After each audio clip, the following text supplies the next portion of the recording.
Everybody, welcome back to the channel. My name's Mike. Hope you're having a good day today. Good day to be here. So just want to let you know that. Today it's going to be kind of a video of me and possibly John. He is around today, but he's dealing with some snow. Snowing out today, getting his plow ready and that. I'm going to be working on Cameron's car with the radiator, mounting the radiator. We kind of have it kind of mocked up. A little bit of the mounts are done already. So here's what we got so far. Just kind of sitting in that place there. We got some temporary things holding it up. Put it on an angle for as much protection as possible. And then the screen here will kind of go in and keep mud from going in there. So what I'm going to do is I'm going to set up camera, probably do a fast pace, fast motion, so you don't get bored too long. Hopefully it's not too long of a video. So with that, after I'm done, we'll kind of go some other stuff that we did on the car so far. So with that, let's go to the fast video.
Okay, now time lapse is done.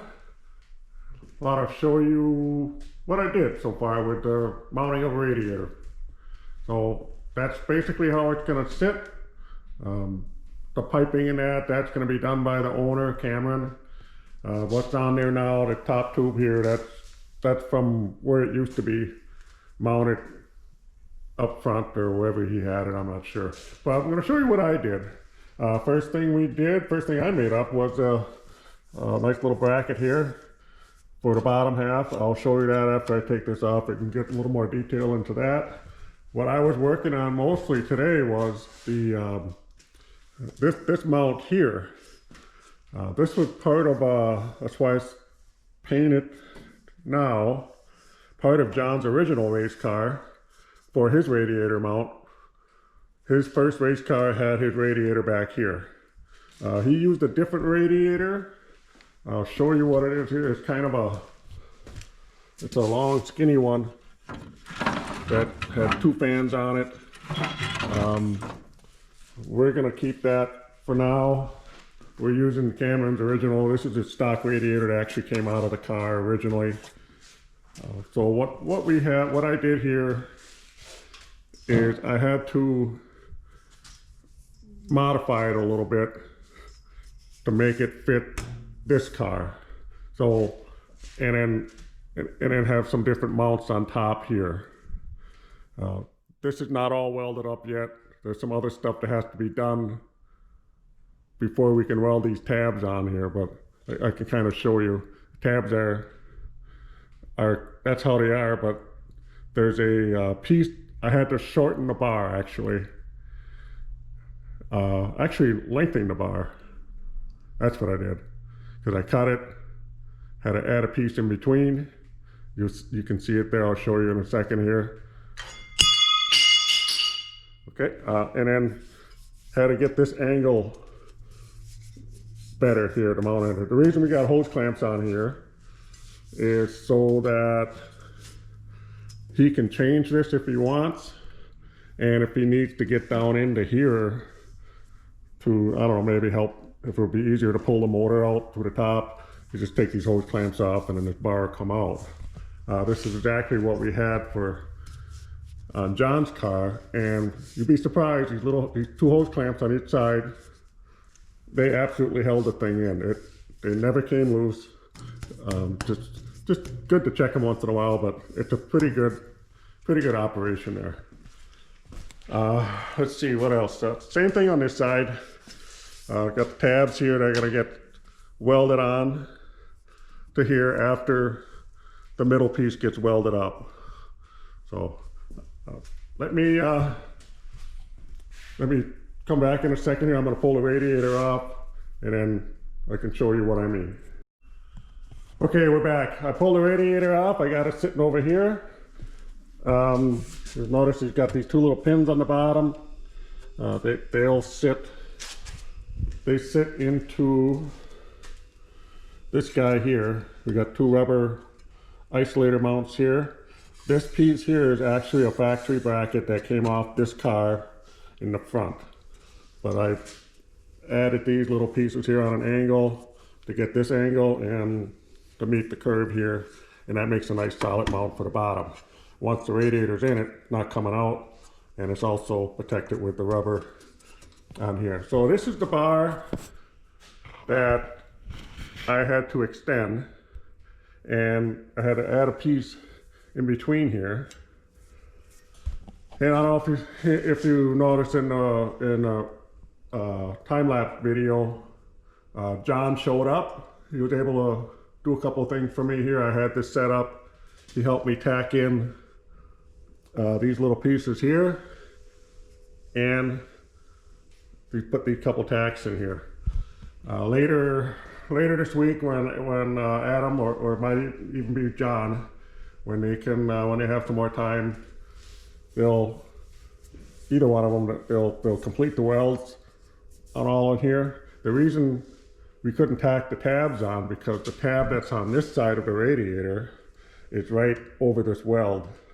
We want to finish this weld up first before we put the tab on, and then that'll get done, So what'll happen, these will get welded up, put back on.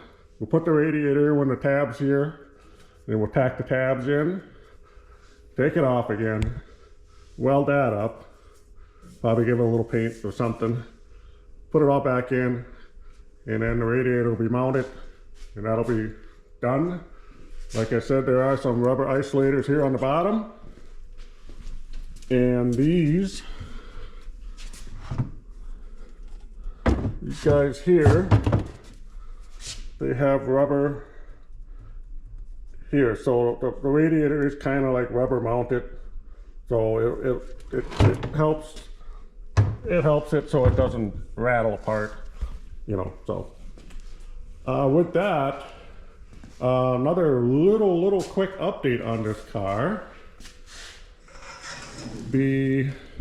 Some of the sheet metal has been starting to go on.